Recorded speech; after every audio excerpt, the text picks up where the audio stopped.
السلام علیکم ورحمۃ اللہ وبرکاتہ۔ الصلاۃ والسلام علیک یا رسول اللہ صلی اللہ تعالی علیہ وسلم۔ آج ہم انشاءاللہ اذان و اقامت کے بارے میں سنیں گے اور اس کا بیان سننے کے بعد انشاءاللہ ہمارے علم میں اضافہ ہوگا اور اسے خود بھی جو ہے یاد کر کے اس پر عمل کریں گے اور دوسروں کو بھی اس کی بتانے کی کوشش کریں گے انشاءاللہ۔ سوال ہے اذان کہنا فرض ہے یا سنت ہے؟ اذان ہم روز سنتے ہیں تو اس کے بارے میں معلوم ہونا چاہیے، ہمیں اس کا علم نالج ہونا چاہیے کہ بھائی اذان کہی جاتی ہے تو کیا بنا اذان کے کوئی چیز نہیں ہو سکتی؟ تو پوچھا جا رہا ہے اذان کہنا فرض ہے یا سنت ہے، پھر پوچھ لے تو جواب ہے فرض نمازوں کو جماعت کے ساتھ مسجد میں ادا کرنے کے لیے اذان کہنا سنت موقدہ ہے۔ کیا ہے؟ فرض نمازوں کے جماعت کے ساتھ مسجد میں ادا کرنے کے لیے اذان کہنا سنت موقدہ ہے، مگر اس کا حکم مثل واجب ہے، یعنی اس کا حکم جو ہے واجب کے حکم میں واجب جیسا ہے، یعنی اگر اذان نہ کہی گئی تو وہاں کے سب لوگ گنہگار ہوں گے، یعنی مسجد کے لوگ یا اس مسجد کے آس پاس کے لوگ یا مسجد میں جو انتظامیہ ہیں اور نہیں دیے اذان نہیں دیے تو سب لوگ کیا ہوں گے؟ گنہگار ہوں گے، کہ مثل واجب ہے اور جان بوجھ کے چھوڑی گئی اذان کو۔ تو جب فرض نمازوں کو جماعت کے ساتھ مسجد میں ادا کرنے کے لیے اذان کہنا کیا ہے؟ سنت موقدہ ہے، اس کا حکم مثل واجب ہے، ٹھیک ہے نا؟ اور اگر نہ دی تو کیا ہوگا؟ سب کے سب گنہگار ہوں گے۔ سوال، اذان کس وقت دینی چاہیے؟ یہ بھی مسئلہ ہے کہ اذان کس وقت دینی چاہیے۔ اذان ہر وقت تو نہیں دے سکتے ہیں، اذان کا ایک وقت متعین ہے، اذان کو کب دینا چاہیے کب نہیں دینا چاہیے، کس وقت اس کا وقت ہوتا ہے یہ بھی معلوم ہونا چاہیے۔ تو اذان کس وقت دینا چاہیے اسے آپ سماعت کریں۔ جواب، جب نماز کا وقت ہو جائے۔ کس کا وقت؟ نماز کا وقت ہو جائے تو اذان کہنی چاہیے، وقت سے پہلے جائز نہیں۔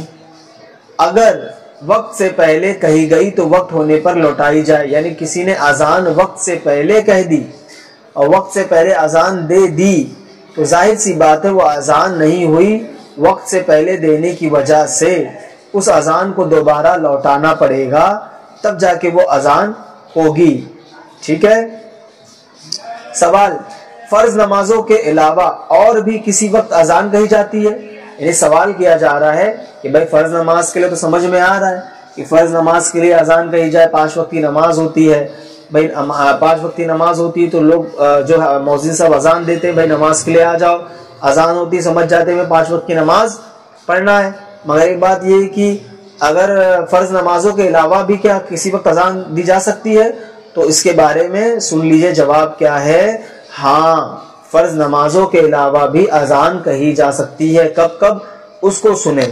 کہتے ہیں بچے اور مغموم کے کان میں، بچے کے کان میں ہے نا، مغموم یعنی غم زدہ، غالباً غم زدہ ہی ہے یہ، ہاں اس کے کان میں، مرگی والے کے کان میں، مرگی والے سمجھتے مرگی آتی جس سے فیٹ کہتے ہیں، مرگی والے کے کان میں، غضبناک اور بد مزاج آدمی، کیا ہے؟ غضبناک ہوتا ہے غصہ، غضبناک ہوتا ہے بندہ، اور بد مزاج جس کا مزاج بگڑا ہوا ہو، بد مزاج ہو، ہمیشہ کڑوی کڑوی باتیں، مزاج میں اس کے سختی ہوتی ہے، تو آدمی، ایسے آدمی، یا جانور کے کان میں سخت لڑائی اور آگ لگنے کے وقت، میت کو دفن کرنے کے بعد جن کی شرکشی کے وقت، جنات ہوتا نا، جن کی شرکشی کے وقت، اور جنگل میں راستہ بھول جائیں اور کوئی بتانے والا نہ ہو تو ان صورتوں میں اذان کہنا مستحب ہے۔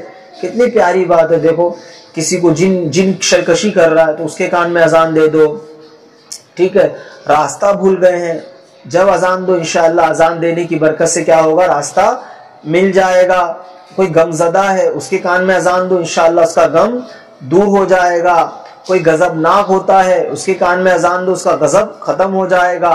بد مزاج ہے تو اچھا مزاج والا بن جائے گا۔ جانور کے کان میں سخت لڑائی کے وقت اذان دو، سخت لڑائی آگ لگ جائے تو اذان دو، اللہ تعالیٰ اس آگ کو بجھا دے گا اس اذان کی برکت سے۔ اور میت کو دفن کرنے کے بعد بھی اذان دینا ہے، ٹھیک ہے، دی جاتی ہے۔ ان سب صورتوں میں اذان دینا کیا ہے؟ مستحب ہے۔ بحر شریعت کا یہ حوالہ ہے، بحر شریعت میں مصنف نے بھی کہا ہے۔ تو ان سب صورتوں میں بھی اذان کہی جا سکتی ہے۔ نماز، فرض نماز کے لیے بھی اذان کہی جائے گی، اور کس کے لیے؟ جو میں نے صورتیں نیچے گنائی ہیں ان صورتوں میں بھی اذان کہی جائے۔ اچھا ہاں، اگر کسی گھر کے اندر جنات کا بسیرا ہو تو اگر اس گھر میں بھی اذان دی جائے تو انشاءاللہ عز و جل اس گھر میں جنات کا بسیرا ختم ہو جائے گا، جنات وہاں سے بھاگ جائیں گے، ٹھیک ہے نا۔ تو اس وقت بھی اذان دینا چاہیے۔ غم ہو، تکلیف ہو تو کسی کو بتاؤ مت، بھائی کسی سے کہہ دو میرے کان میں تھوڑا سا اذان دے دو، یا اس کو غم ہے، تکلیف ہے، دکھ ہے، اس کے اوپر جنات سوار ہے تو اس کے کان میں خود اذان دے دو، اللہ تعالیٰ اذان کی برکت سے اسے شفا عطا فرمائے گا۔ اللہ تعالیٰ ہمیں ان ساری باتوں کو یاد رکھنے، اس پر عمل کرنے، اس دوسروں تک پہنچانے کی توفیق عطا فرمائے۔ السلام علیکم ورحمۃ اللہ وبرکاتہ۔